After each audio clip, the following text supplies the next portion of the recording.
ใจเป็นเย็นเด้อสบายเด้อจะเป็นเกิดขึ้นเป็นนาทีส่งให้มันเกี่ยวกับงานการเรียกเหตุงานของคนเฮาเนาะถ้าเราเรียกเหตุงานเท่าเนาะมันกับโบราณนะครับเราเป็นผู้แทนผู้ชนก็เป็นการอาจจะเกี่ยวกับเกิดขึ้นกับการเกี่ยวกับการก้าวต่อสำเร็จใส่ดีทอดให้กับไปเด้อเด้อบางคนบางเป็นปีใหม่เนาะเป็นครอบครัวส่งกันเลยเล็กตัวของเรา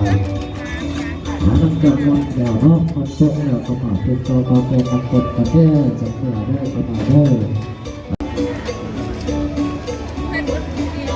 เสียงโศกเสียงซีนุเสียงดุเสียงว่าจะตา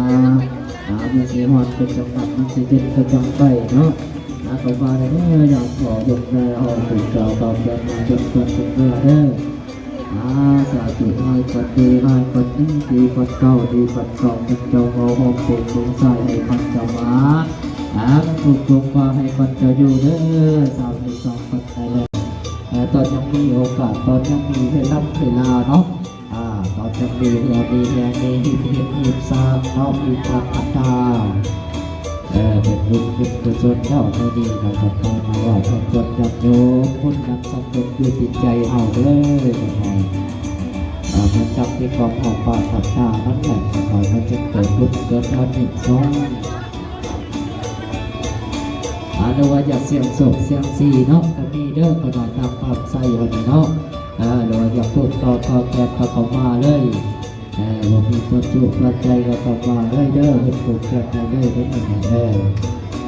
หลวงพ่อโยมแม่ต้องมาจากเด็กหนองเด็กตาบางคนก็มาจากทางก่อนต้องยังจากนักก็มาได้มาทางนี้ก็ได้ไม่ได้คิดเป็นทางเนาะจะตอนว่าจะแสวงหาความสุขให้ความสุขก็ได้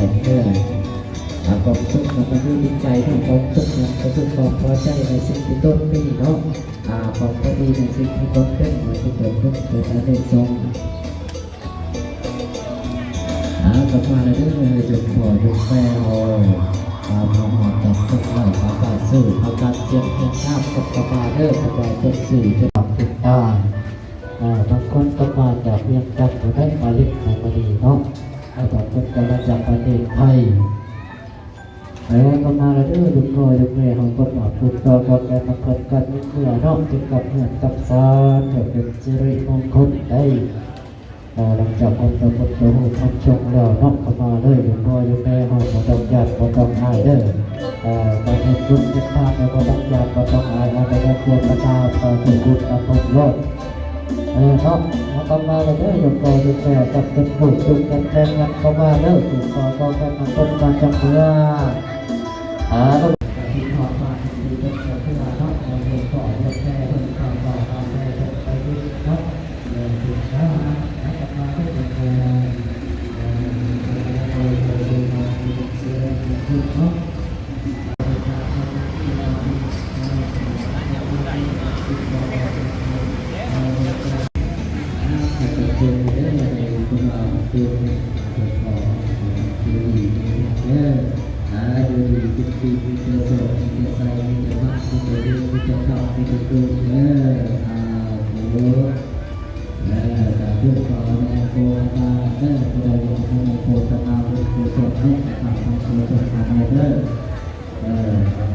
การทำความสบายด้วยการทำ